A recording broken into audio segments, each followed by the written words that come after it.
Hello again and welcome back to another installment of what's going on with Harmonic Odyssey this month.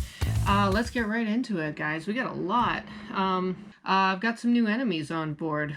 One of the cool things about enemies is that I get to draw on a whim and I get to draw on instinct. Drawing enemies out, it's one of my favorite things. You've heard me say it a million times, but it really is. They're these great show, don't tell kind of aspects to the story, and as we all know, a good storyteller likes to show their audience what the situation is, or what the plot is coming to, or have that little connect where the audience meets the author in a way that they don't have to spell it out for them. Enemies are great for that reason, because when you design an enemy, you're not necessarily giving it a backstory. You're not necessarily telling the player where it came from, what it is, why it's there. It's just attacking you. And in Harmonic, you're going to see a couple instances of that.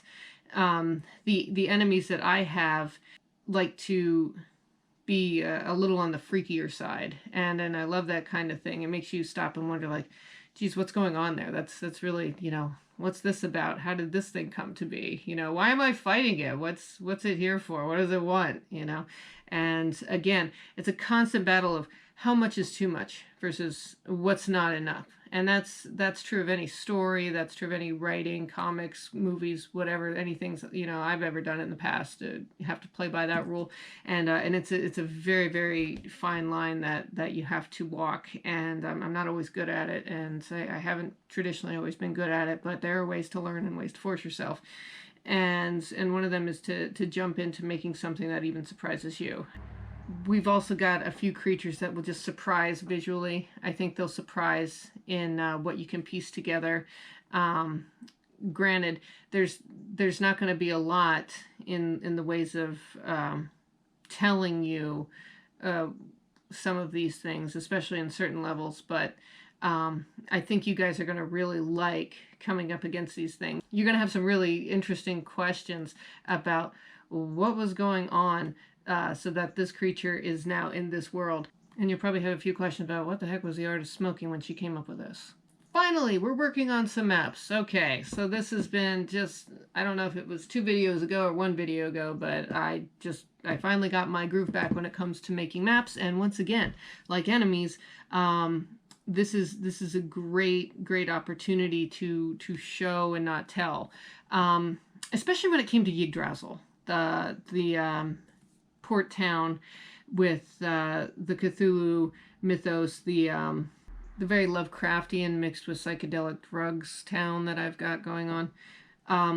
I had a very heavy feeling of I need to do this justice. I can't just jump into this. This is really hard, and I was putting way too much thought into it. And now that I've got a couple other things on the back burner and a couple other things that I'm working on, I've kind of let go of that. And I'm not trying to make it so epic that I don't actually end up getting it done. So Geekdrazzle, especially, you want to walk in there, and I want you guys to get the feeling of, oh my goodness, what happened here? I don't want to tell you. I don't want you to have any kind of clue. It's a big mystery. It even lays out in the plot immediately when you are selecting the level that this is a place where a lot of people went missing, and nobody's heard from them, and nobody knows what happened, and it's used to be this big hub, and now it's just not, and it's kind of like the Bermuda Triangle, and that was the kind of feel that I was going for.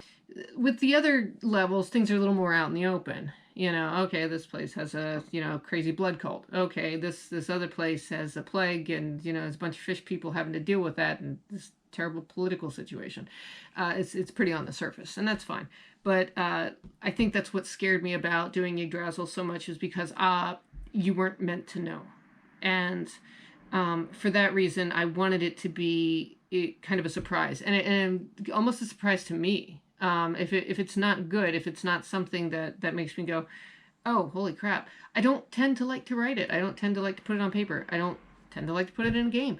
And I wasn't getting that feeling because, again, I think I was afraid of it. I think I was afraid of trying. I think it's one of those fear of success things. Like, I've got a bunch of great ideas. Now I have to put them in paper. Oh, dear God.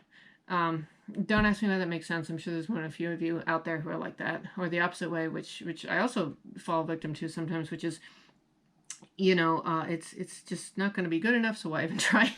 So there's that. I've also got some, as we were talking last time, some endgame stuff.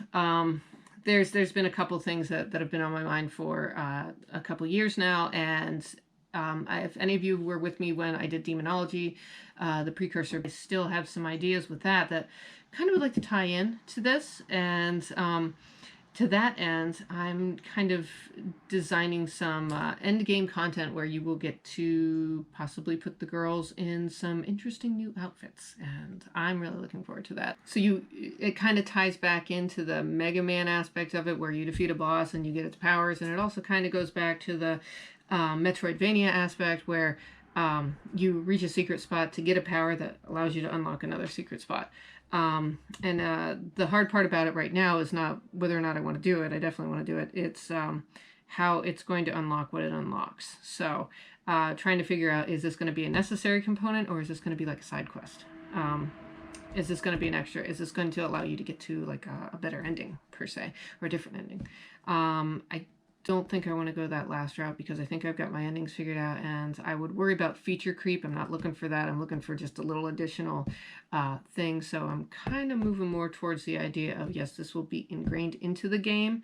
Believe it or not, it's actually easier to stay on the same track of your game than it is to branch and to just add something on to the side. I've found that if you continue to stay linear with game design and put things in that follow the same path, it's better than putting one off to the side and hoping that it loops back around later or connects in a correct way from the beginning. That it gets to be kind of messy. So that's it for this month, guys. That's all I've got right now. Hope you enjoyed the sketches throughout, and more art coming, more things coming, and stay tuned. See you next month.